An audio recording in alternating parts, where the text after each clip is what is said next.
I'm joined by Mark Wallis following a particularly successful weekend at Crayford, the Kent St Ledger and Beaushine Bullet. Welcome, Mark, and nice to see you back in the Category 1 wins again. Yes, hi Floyd. Yes, yeah, it was lovely to and much deserved, I would say, for Beaushine Bullet to grab victory on Saturday at Crayford and Kent St Ledger, and some sterling efforts this year in the Georging St Ledger at Yarmouth, where she was second to a very impressive blue tick George, and of course we go back to February and the Golden Jacket final where she was a odds-on chance and was bowled over at the first bend. Must admit, going into the first bend on Saturday in this Kent St Ledger final, I was fearing something similar might happen again, but maybe being in track 3, she just seemed to just sidestep a little bit of trouble and then managed to get round contending, and then she was exceptionally brave at the third bend and to sort of go underneath the two bitch, and that was it. She then set sail for home, and it was a real good win. She certainly stays the trip really well. So once she did get in front, it would have been difficult for any of the others to come back and beat her. But yeah, much deserved victory. Good one for the kennel, good one for the Bruiser boys, and any victory in Category 1s puts that little spring in your step and makes you feel good for at least a few weeks anyway, until the next one. Yes, definitely so. What are your plans for her now? Well, she's very lightly raced bitch, Floyd, and she's only had 12 races for us and just a handful in Ireland.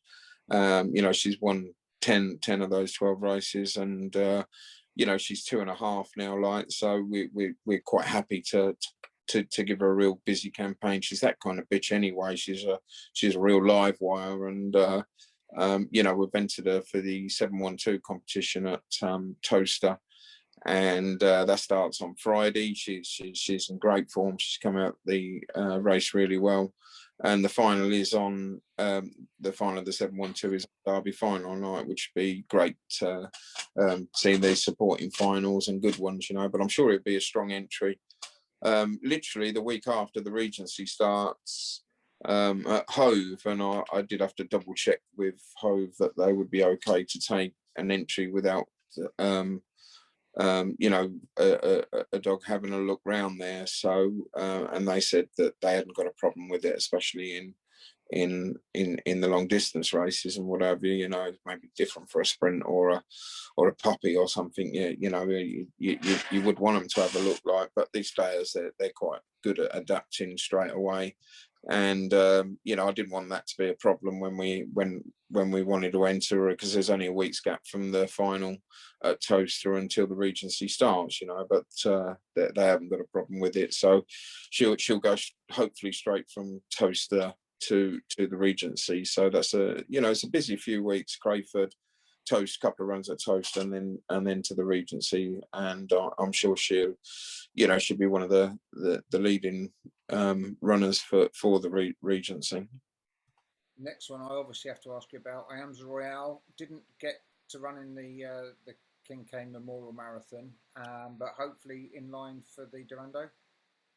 Yes, certainly. She's done a sparkling trial today at Toaster, 43:28, which is a fantastic trial. And we honestly felt that to try and get her ready for that one-off race, we just didn't feel we could quite do ourselves justice. She'd sort of let her down a little bit after the final at Monmore, the TV Trophy final, and we'd only just given her a trial or two back, so to try and sort of peak in a one-off marathon and then come back 2 weeks later and start again, sort of thing, it just didn't seem. We had a couple of little minor issues with her as well, a little cut on her foot and as well, which sort of didn't help, nothing to worry about. But again, it meant we couldn't perhaps give her a full 6-bend trial, which we wanted to. So she'd only had the 2 4-bend trials at Monmouth, and great trials they were as well,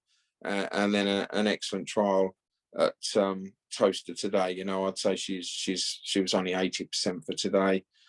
She's going to be 90% for the heats on Saturday, and then hopefully 100% for the final the following week. And she's yet to really excel at Toaster Light, but judging by today's trial and the fact that she's probably in just coming off the back of what was an amazing TV trophy win, I feel like those spins would do her good. And by the time we've done the heats and everything, I think she'll be right up to her best, and we'd love to win that Dorando on Derby final night. And presumably every star that you can grab hold of will be out at Toaster on final night. There's a lot of competitions. You got, I think it's at least 8 supporting competitions, and we've tried to enter as many dogs in them as we can that we feel like might at least be able to get to the final. We got Agincourt Zena in the British Bred, and she won this same sort of final at Nottingham last year. She's trialled well today in the joining Beauchine Bullet. These are all on Friday. We've got quite a strong team in the 712. Fat Boys Trixie Annie News was most impressive in winning at Crayford after getting knocked out in the semi-finals. She did a great run on Saturday, and she loves Toaster, so she'd be a good runner. And a very interesting new prospect in Antigua, Mimi, who beat another nice staying prospect that got Toaster Luna in a trial. So we've got 4 real good entries for the 712. You've also got the 500 competition, which is a heats and a final, and I'm sure there'll be some star names in that are either not in the Derby, got knocked out the Derby plate, or knocked out even the Derby last weekend. So we've entered one of those in Drumco Brent, and 2 Derby plate ones that didn't quite qualify on Saturday, Ideal Sky Iron, Fats Boys Exile. So again, like, you're just trying to get runners through into the final. I'd love to have at least 6 or 8 runners, if not more, on Derby final night, because it makes it a real buzz then. And Saturday we've obviously got the Dorando with Just Iams a Royal in, and also the Bitches competition, which we've got a few entries in. Zach's Tornado, Baby Bullets, Iams Alexi is dropping down in trip. See if we can get the boys another runner on finals night. And I think there's one other as well, which is escaping me, but we've definitely got another Bitches entry. And also, if the 470 competition goes ahead, then we've entered Kulavani Kaiser. It's been a little bit disappointing the last couple of runs, but we feel like he just picked up a little knock, and we've done some work on had him sorted out, so he should be hopefully back to form, and he'd be entered along with Ballymac Gabo. So it's if we can just get one or those in each final, then that will make that finals really good. You've got some one-off races on finals night as well. There's a veterans race which we're trying to get Antigua Romeo. He trialled really well today. There's there's the Juvenile Classic that starts the night before as well, the Derby. So we've got some runners hopefully for that. It's a busy time at Toaster, and it's a busy time for our kennel. Yeah, of course. I was going to make reference to Drumco Brent because very unlucky. I think 29.59 and went out the Derby with a 29.59 run. Yeah, he was only unlucky in the fact that he got the wrong dog inside him, I felt, on Saturday, and it was always going to make it hard for him. Pacemaker Ted just got terrific early, but it runs a wide course, and it did that, and it basically took John Brent's ground because he wasn't quick enough to get past it, to be honest with you. He tried his real hardest to get back in the race and was a close-up 4th in the end. And, but it had a great campaign. He's maybe 2 or 3 lengths shy of those real top ones, anyway. So, quarter-final on his CV is not too bad. We had a lovely touch with him in the first round. I think all the punters were on him, and so that was nice, really, when he'd only just got up to win that. But he's been a good, solid dog, and I'm sure he's going to win plenty of races this year. And hopefully, if he could qualify, from this competition on Friday, then he'd give us another strong runner for Derby final night. Yeah, I mean, to me, he's all the way through. I always think about him as Wallis 575 Romford. He just looks it. Well, we did actually try him, Floyd, and he has won 575, yeah. And to be honest with you, he actually didn't look like he got home. I think it was in not this year's Essex Vars, maybe last year's Champion Stakes or Essex Vars, and he was in the semi-final. And we really fancied him to win the whole competition, but he was in a qualifying place with 100 metres to go, and he dropped back to fourth or fifth, so maybe sometimes they're a little bit deceptive, they're strong running, and you'd think they'd get 575 standing on the head, but he just didn't quite get it at the time.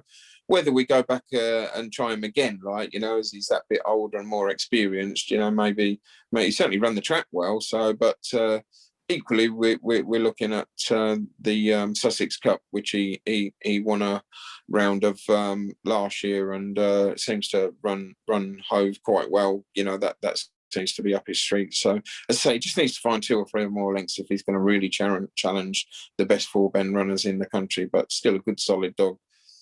Yeah, I'd be surprised if he doesn't stay now. Just to the eye, anyway. You could, as I said, I remember looking at previously and thought, I'm not sure you do, but I have a suspicion that he will now. We'll see. Are there any other new dogs coming through that we should be hearing about shortly? Yeah, I mean, I think we've got an exciting team of greyhounds in the kennel at the moment. We've done exactly what I wanted to do, in the fact that we've got runners in sort of everywhere bar sprinting. To be honest with you, we've got some. I never felt like we was doubly strong in the 4 bend competitions, but we've got some new dogs coming through. You'll see 2 or 3 of them in the juvenile. In a couple of weeks' time, the likes of Billis Tudor and Antigua Storm, who's actually not going to be in the juvenile, but he's a nice dog. I think he's in April. So he looks a nice dog for open racing and for 4 bend racing. We've got a couple of new pups. We had some nice new dogs trialing today. And we have done over the last 3 or 4 weeks. We've introduced some nice ones, not just at Toaster, but at Henlow as well. And I keep getting people coming up to me at the moment and say, "Coy, you've got a lot of new dogs in the kennel." Every time we see the race card, there's a new one on there. And yes, we did say 3 months ago that we were going to have a real influx of dogs that were just starting to come in. Hopefully some of them will turn out really exciting. I think the staying ranks, we just we just keep producing at the moment, and our 3 Category 1 victories this year have been 575 Romford, obviously the Durando, and now the Kenson Ledger. So we're certainly strong on stayers. And then I looked the other day, and I think we've got some lovely ones coming through, the likes of Antigua Mimi, Blueberry Bullet, who did a 3404 at Romford. She's only an August pup. She looks really nice. There's a couple of other ones that are just coming out of season as well. Tiffield Firefly's a nice stayer to watch out for in the future. She's only a youngster and she's just graded on. So it's trying to produce these real top 4 bend dogs that we've been missing for a while. But we have got some, as I say, we'll have 2 or 3 nice little entries in the Juvenile Classic, and hopefully they'll be the ones that could kick on and perhaps give us a add to the likes of Drumco Brent and Cordovan Kaiser. I'm looking forward to Ivy Hill Sky Up being stepped up to those sort of 575s, more so than say Drumco Brent, because I felt he was a real nice winner, as another nice potential sort of 575, 630 stayer in Black Eyed Molly, who done quite well over 4 bend. She's now stepping up in trip. So, I look at our kennel and I just see excitement all over, in terms of what we might have. Again, even off the top of my head, I know I've missed some nice dogs out, and I'm certainly missing out the likes of the 2 Fats boys, Trixie and Exile. Exile's all right. He was knocked out of the Derby. He's knocked out the Derby plate, but I'm sure he's going to be a lovely little 575 Romford dog in time. And Fats Boys Trixie's done us proud over the last few months. Has really stepped up. So I think we've got a real nice, exciting kennel. Very much so. Before I let you go, we haven't spoken since the announcement, the long overdue announcement about the 2 tracks. And of course, one is particularly close for you anyway, isn't it? I presume you'll be schooling a few pups there at Mildenhall. Yeah, so interesting. I actually, my house is only 5 minutes from Mildenhall Track, and the kennels are literally only 15 minutes from there. Actually, on my days off, I walk my two pet grounds up around that area. I popped my head into the track, and there was a few workers working, and it was it was good to see the old place again. And it does need a lot of work, but the facilities are still there and in use, and they look fabulous. And that'd be great. The kennels still actually didn't look in too bad an order, but the track itself is almost like they've got to start again with that. And of course, if it's going to have the amount of racing, that Henlow does, that track surface will have to be done properly right from the off, like before, where it's only doing 1 meeting 2 meetings a week. You know yourself, if you start doing 6 or 7 meetings a week, then it's going to need to be really well done right from the off, or else you're going to get problems. So the base needs doing properly. The sand's got to be done. I mean, it was great to see the track. As I say, we it's one of the tracks where I started, where Linda started, and we never had any problems with it. It's 380, but it's got lovely little sweeping bends. It's just the straights are not too long, but it will suit. It will suit the early pace types. Of course, it will. But in my opinion, it's not a tight track. It's quite a friendly dog track, and it doesn't favour. Never used to favour rails, middles, or wides. It was a great little track. So I don't see any problem why it couldn't be very successful. No, I mean Patrick said he always thought it was kind of a closer match to Romford than to Crayford. Yes, most certainly, that's true. Yeah. Yeah, and obviously Oxford. That the prospect of that coming, or the prospect that it will be coming back. What's your thoughts? Well, I watched the ITV news story that come out, and I thought that was really good. It was it was a good news piece. Very friendly towards ground racing. It wasn't like that any of that anti-feel that you sometimes get. And but you can see by the when Kevin was walking around with in the state of the place in the background there. Wow, that's going to need some work. But again, the grandstand, was a great grand. It was one of the best grandstands in ground racing. It was beautifully and smart and everything. That wouldn't take too much revamping. It's a big plus to have the council on your side, as we know. There's a massive call for the gym and the other facilities that were there. I don't, it was a real shame that it closed in the first place, but given a bit of time and effort and obviously money, you could get that place back into a real good track. I mean, for us, it's nearly a 280-mile round trip, if not longer. So we only ever really supported it for the opens and the big competitions, and obviously we've had all the big race winners there, the Cesarewitch, the Pall Mall, the Gold Cup, and we had some successful. We used to love the Sky Nights at Oxford, and we always whether we had a dog in the final or not, always sent a team of runners down to represent us, and we was hugely successful there. And so I can't wait to see Oxford Open, and again we'll support that with as soon as they're up and running and start doing open racing, we'll really look forward to going there.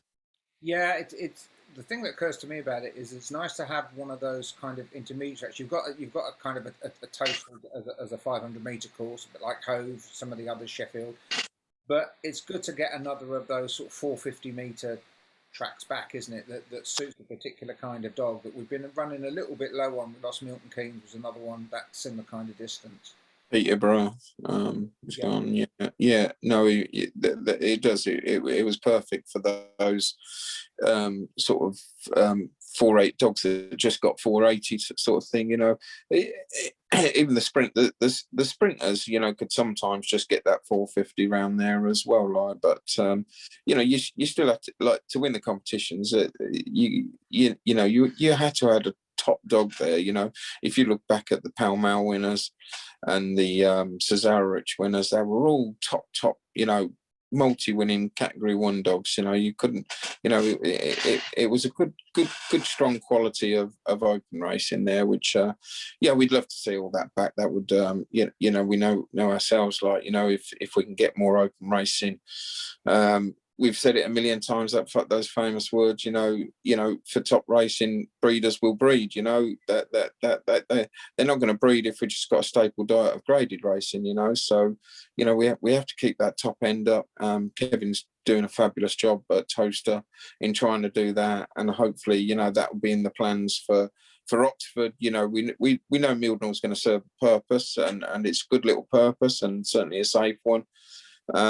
You know, and that helps all those train, you know, when Henlow, we know it's going to close probably in the next year, and it gives those trainers two different options to go to. You know, there's trainers come from a long way off at just to get to Henlow, sort of thing, you know, and quite a few coming from our way go there, so that likes Veric Cancelon and ourselves, you know, we'll support Mildnall fully, you know, and support Kevin as well in his venture to get that going. You know, I'd love to see him just have one night meeting, because there's a real nice catchment area around Mildnall, you know, Newmarket, Norwich, Cambridge, and you know, advertised properly, you know, a one night meeting there as well. You could get some real decent crowds in there, and you know, I don't see any reason why it wouldn't be a real popular night out again for local people. No, and the kennel staff in bed before midnight. Yeah, that's right. Yeah, that's well, these days the racing does tend to finish a lot earlier. It's always the fight back on the roads, you know, that from once you get past 9 o'clock, nearly every road's shut, and that's half the problem these days. You know, that seems to be our real bugbear, is getting home from the likes of some of the Midlands tracks. You know, a 2-hour journey can take 4 or 5 hours sometimes, and you know, but that's something that we can't do nothing about. That's down to the government and the state of our roads in this country, isn't it?